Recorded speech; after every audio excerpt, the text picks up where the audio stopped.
In Titus 2, older women are commanded to teach what is good so they can help younger women love their husbands and children. On today's show, you'll hear from older women who will share timeless, relevant biblical wisdom and personal, profound life experiences to help answer your questions and teach what God says is good so you can be the wife and mother you were created to be. Welcome to another episode of Older Women Likewise.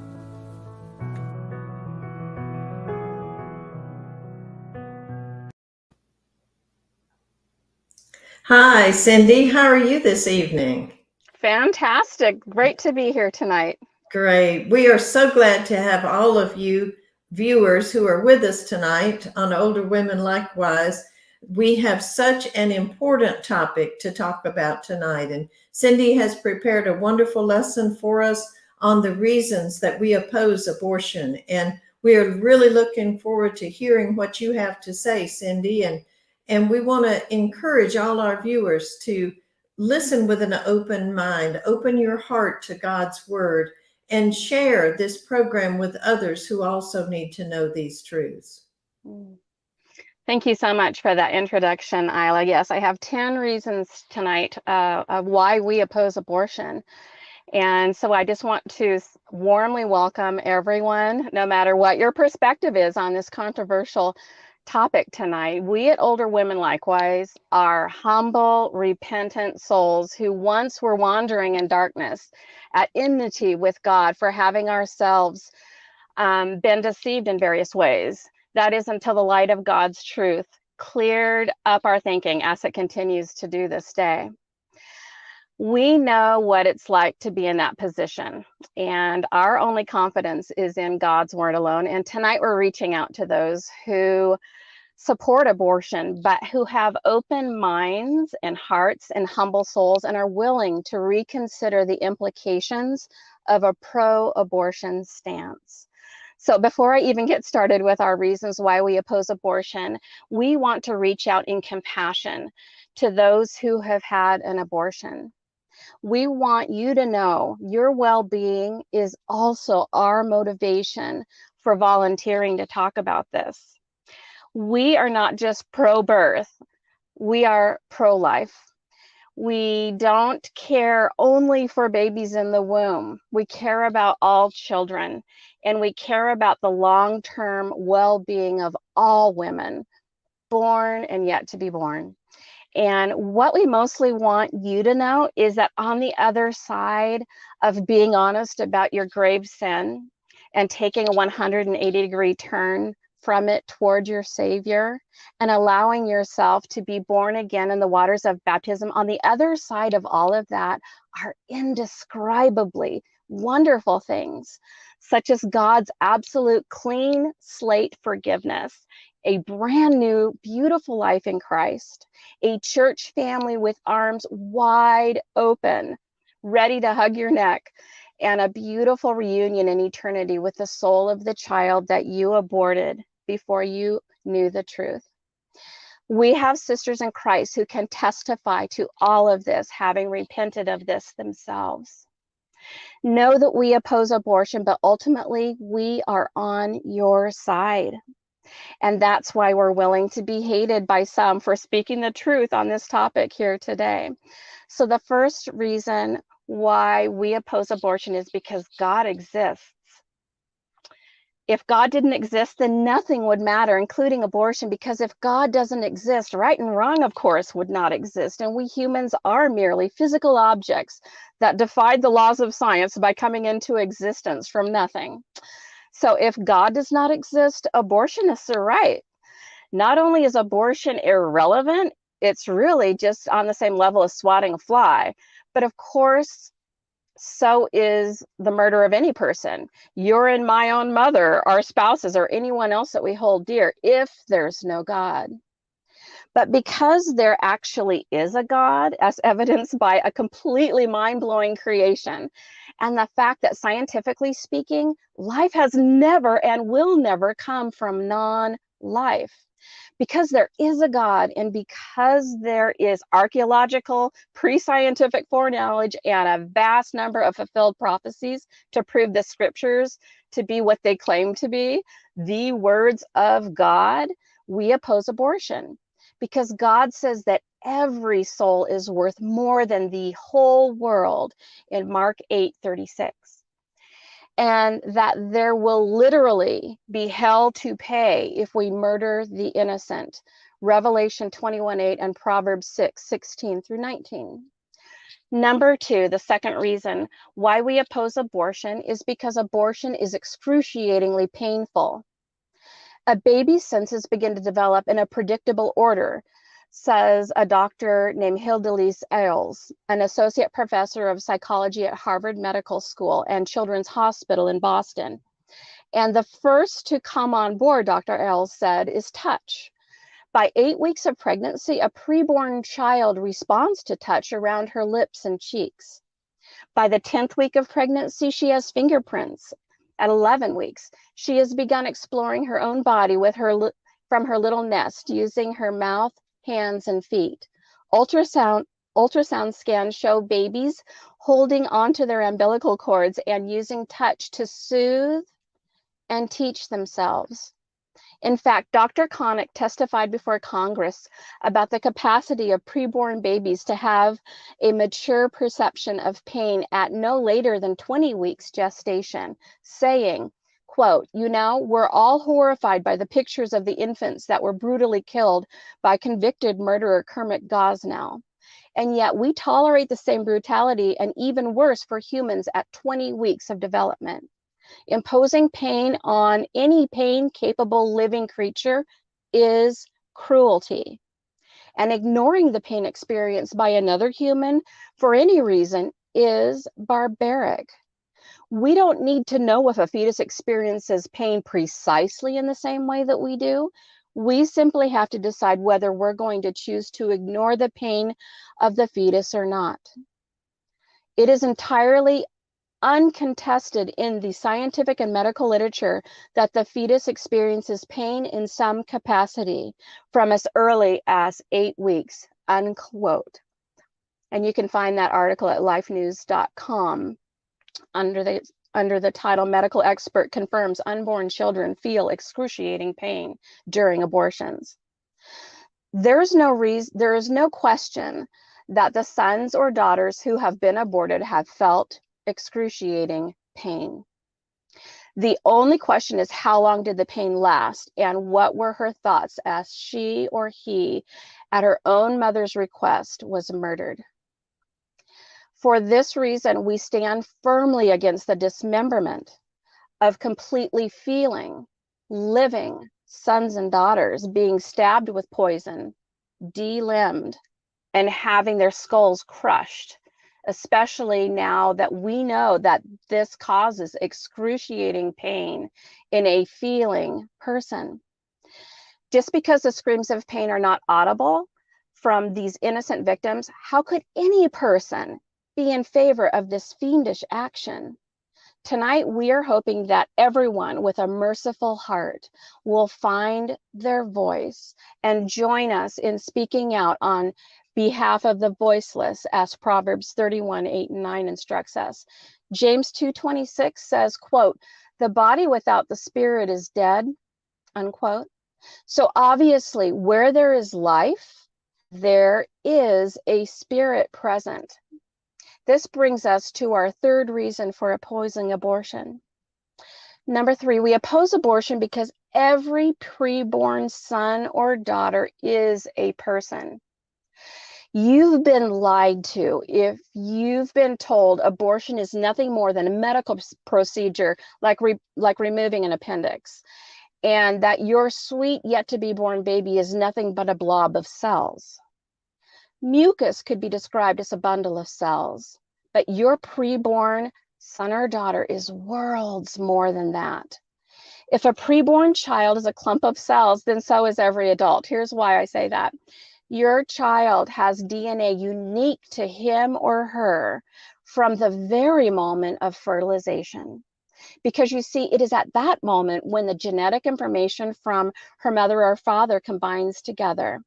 It is during fertilization that a genetic blueprint has been created in the nucleus of the fertilized egg, and a unique, beautiful, complex DNA blueprint has been written that will never again be written by any other person. The fertilized egg then duplicates and divides into two identical cells, and a copy of the DNA blueprint is wondrously reproduced in each cell over and over again. This is why it is at the moment of conception that your son and daughter is fully human and as unique as you are, and has intrinsic value as a human, and far more than merely a blob of cells that is potentially human. The word potential human was formulated by those seeking to dehumanize your preborn child in an attempt to devalue their intrinsic worth as a human. But think with me for a minute about how inconsistent this excuse is.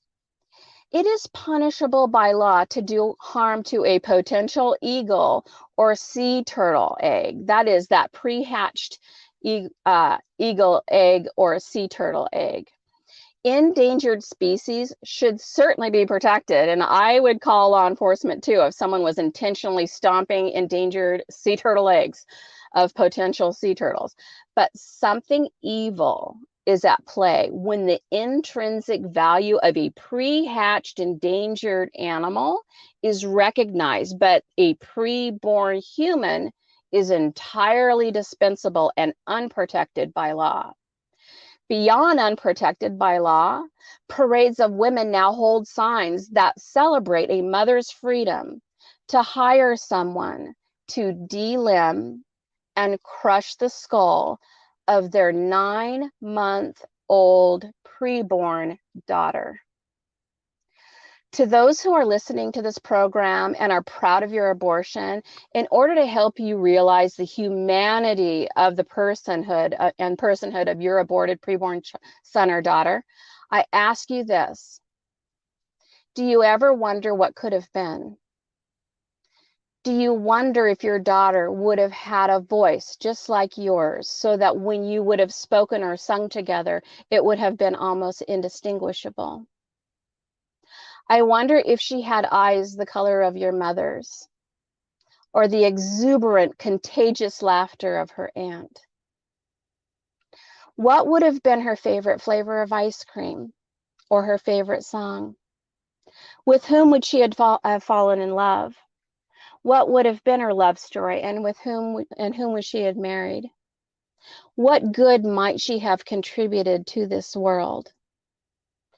And what would have been the names of her own children had you chosen to give her life as your own mother gifted you life? Our arms are wide open to you should you change your mind and decide to come over to the side of truth, the side of light, the side of life. God is all about fresh starts. Number 4, the fourth reason why we oppose abortion is because one person's convenience does not allow them to determine the value of another person's life. Listen, everyone, including you, is going to be inconvenient to someone, and we believe your right to life is more important than the whims of someone who wants you out of their way so that they can have a better time or have more resources. If you become inconvenient at your workplace, your coworkers are not allowed to brutally murder you, right? If your teenager becomes inconvenient to his or her teacher, they are not allowed to poison them, thank heaven. Or if it's between 1933 and 1945 and someone of Jewish descent is inconvenient to a German nationalist with Nazi goals, that does not give the Gestapo the right to haul away the innocent to the gas chambers. Abortion is nothing short of our own present-day Holocaust and is every bit as nuts as Hitler's Holocaust. The Nazis called execution special treatment. An abortionist calls exterminating preborn children health care. Nazis called the Holocaust the final solution. Abortionists call exterminating preborn children pro-choice. To dehumanize their victims, Nazis use the word Untermenschen for anyone they decided was subhuman or undesirable, like, for example, Anne Frank. Likewise, to keep the darkest realities at arm's length, abortionists substitute more sterile terms, such as fetus or embryo, for the harsher realities, that is, your son, your daughter, your child, your baby, or infant. Furthermore, those who support it use the same dehumanizing arguments that Nazis and slave owners once used when they were deciding if someone lives or dies, or could be used according to how convenient they are. Abortion is not about human rights. It's about murdering innocent people. Abortion is not about women's rights, because when a female is aborted, you have taken away her rights. If you are defining whether someone is a person or not based on your own convenience, that is and always has been the nature of evil. If you are defining a human being by whether or not you want it in a particular moment, that is just as vile. What else happens when being human is not enough to qualify you for natural human rights? What happens is that the same arguments are used by those in favor of euthanizing parents and grandparents that they'd rather not care for. If that sounds cold-hearted to you, realize that it's just as cold-hearted to snuff out the life from a preborn son or daughter because having a child is too expensive. If you are pregnant and listening to this and feel you cannot financially afford to care for your son or daughter, know that there are millions of people who would gladly take in your precious child into their home. And if you private message us, we can get you in contact with someone who will help you find a loving home for your own son or daughter. The fifth reason why we oppose abortion is because one's bodily autonomy has never given anyone the right to take the life from another. To those who love to shout, "My body, my choice," we invite you today to wake up to the reality that every single law that has ever been created tells you what you can and cannot do with your body. In the most recent school shooting, the shooter had a body, but having a body did not grant him the choice to use his body to murder children. Your argument is invalid, and that shooter proved it. You get to choose a lot of things in life, but you do not get to choose whether another human will live or die. Another slogan that makes no sense is, quote, "Don't like my abortion, don't have one." Because it's like saying, don't like slavery, don't own a slave, but don't make it illegal for farmers who need it. Don't like white supremacy, don't be a white supremacist. Do you see? Since abortion is murder, what you're saying is don't like murder, don't murder anyone. Makes no sense. Slave owners looking for a more convenient life didn't get the right to choose to hold slaves. Why? Because your right to choose stops at the rights of other human beings who, by their nature, have intrinsic value and thus the right to life.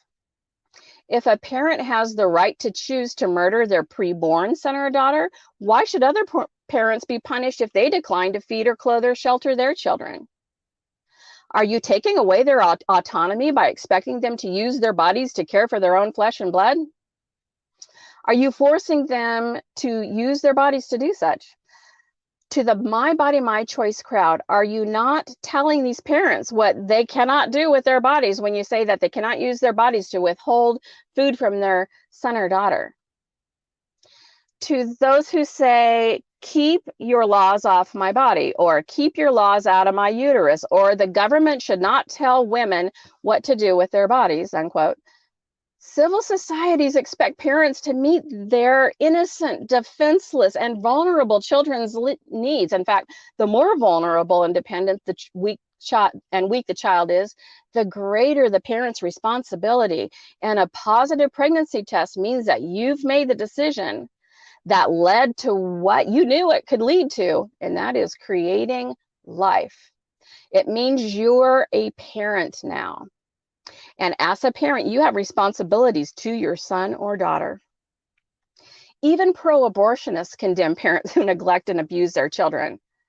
The truth is, all parents are responsible for the lives that they bring into the world, regardless of the level of their child's development. Your autonomy does not grant you the right to murder your son or daughter, either before or after birth, because you have not been given the godlike power to decide if your preborn child is human. A non-human does not turn into a human at the point of exiting the womb. The vaginal canal does not magically confer personhood to your son or daughter, and neither does the first breath confer personhood. God confers personhood and has already decided that their humanity began in the womb. We know this because Jeremiah 1:5 says, God says there, before I formed you in the womb, I knew you, and before you were born, I consecrated you. And by inspiration, King David says this, quote, my frame was not hidden from you when I was made in secret and skillfully wrought in the depths of the earth. Your eyes have seen my unformed substance, and in your book were all written the days that were ordained for me, when as yet there was not one of them, unquote. Psalms 139:15 and 16. The sixth reason why we oppose abortion is because every abortion is entirely preventable. Jesus said in Matthew 19:4-6, quote, have you not read that he who created them from the beginning made them male and female, and said, quote, for this reason a man shall leave his father and mother and be joined to his wife, and the two shall become one flesh. So they are no longer two, but one flesh. What therefore God has joined together, let no man separate.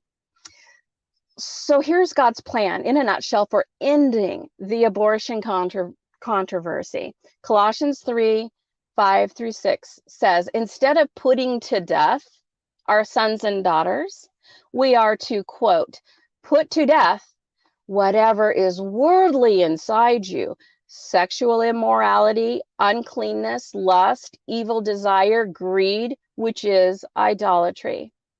It is because of these things, says this verse, that the wrath of God is coming upon the sons of disobedience, unquote.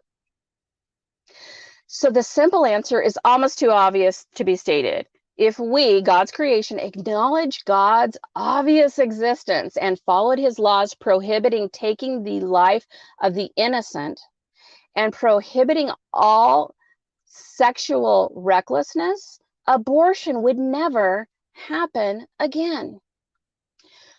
For the most part, we women are holding the cards here. If everyone saved unprotected sex only between married, covenanted partners when they are choosing to have children, abortion is prevented. If you've conceived a child outside these holy boundaries, we love you enough to tell you that God says the fornication alone has put his wrath on your head, according to the verse we just read.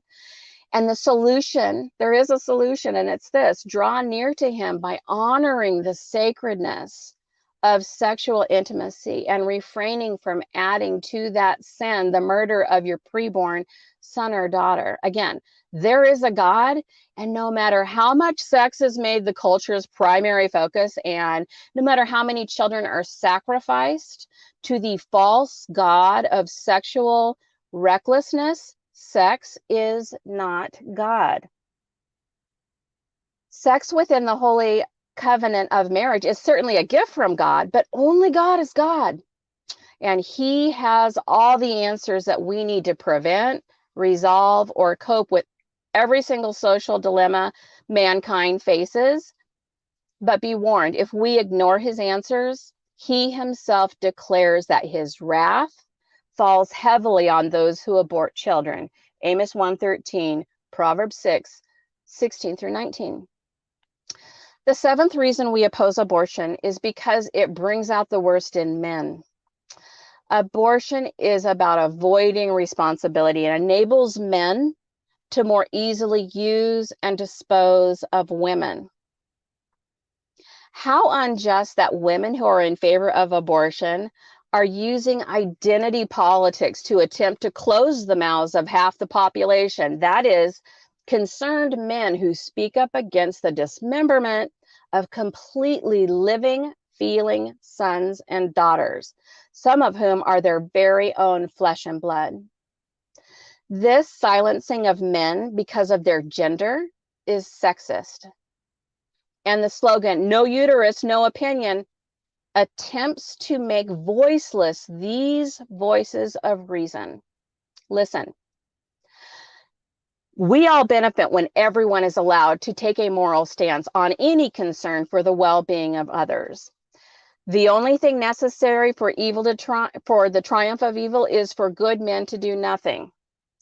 When you see something happening that you know God says is morally wrong, the gender or race of the person who stands up for what's right matters not.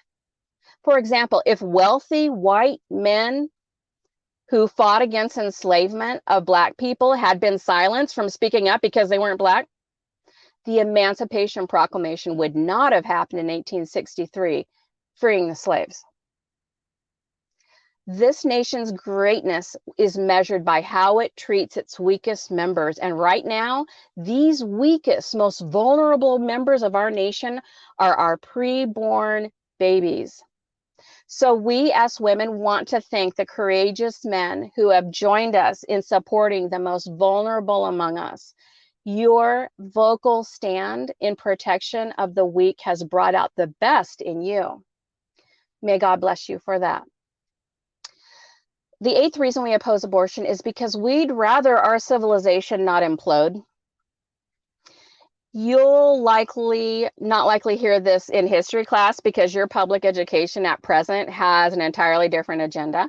But with some honest research, you will come to realize that many, many nations that have preceded the United States of America have collapsed from the inside out due to violence and sexual debauchery, including ancient Egypt, Babylon, Assyria, Canaan, Sodom and Gomorrah, and ancient Rome. All nations that once were leading world powers but no longer exist, who among other immoralities offered their sons and daughters in human sacrifices to their false gods in many cases. It's a sad truth that, quote, a nation that kills its children has lost its soul, unquote. As a nation, we simply cannot afford to lose the favor of our true and living God, who has brought us this far as a country and has blessed us so much as a nation. He holds our national security in his hands, and he deserves our loyalty and gratitude by embracing his wisdom through living out the virtues he has given us in his word, such as godliness, kindness, gentleness, and self-control. The moral decline away from God's moral standards is happening at a speed many are comparing to the Titanic's collision with an iceberg. If a pregnant woman is killed, because two people were killed, it is considered a double homicide. But as of 1973, if a pregnant woman hires someone to take the life of her child, that act of murder is considered her right. At present, we've declined to the point that there are 6 states that will happily allow a mother to end the life even of her full-term baby.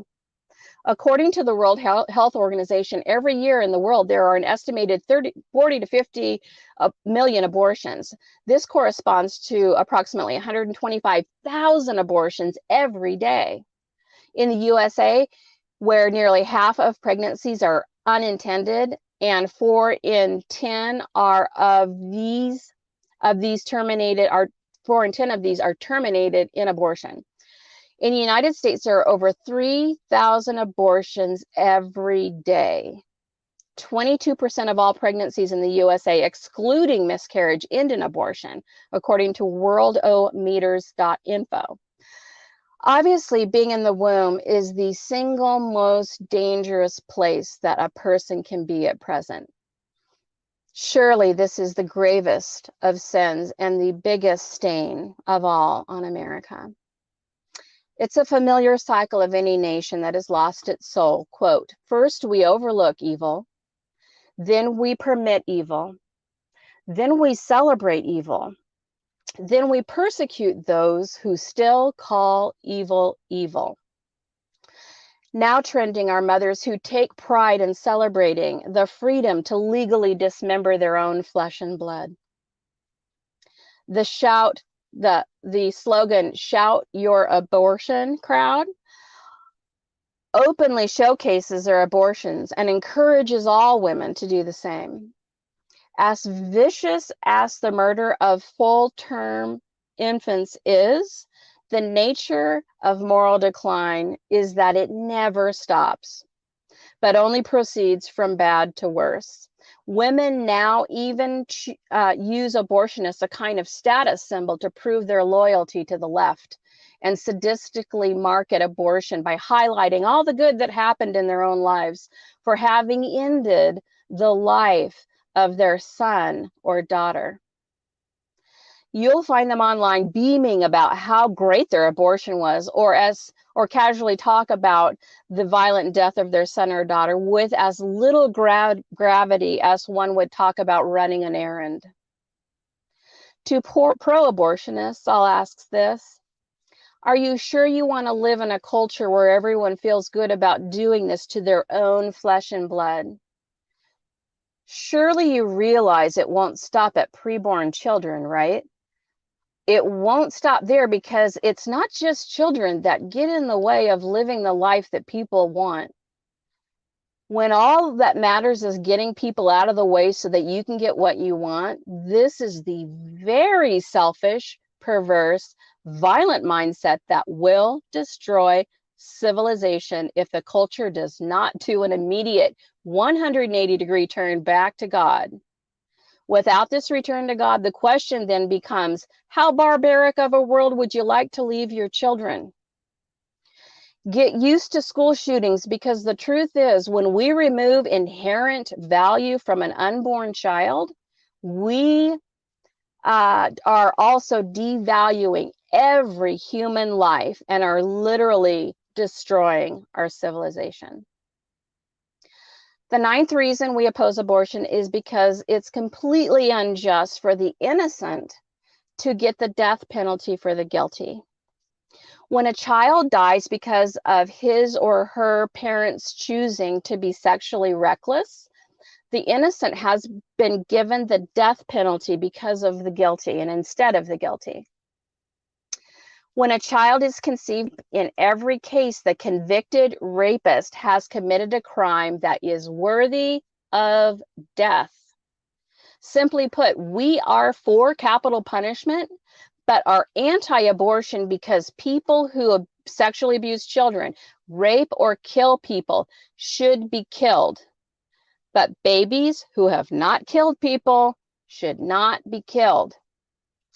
Ask yourself this: why is it that many on the left who claim to be feminists and in support of abortion and are in support of abortion also push to let rapists out after 5 years in prison, leaving women again vulnerable to their attacks?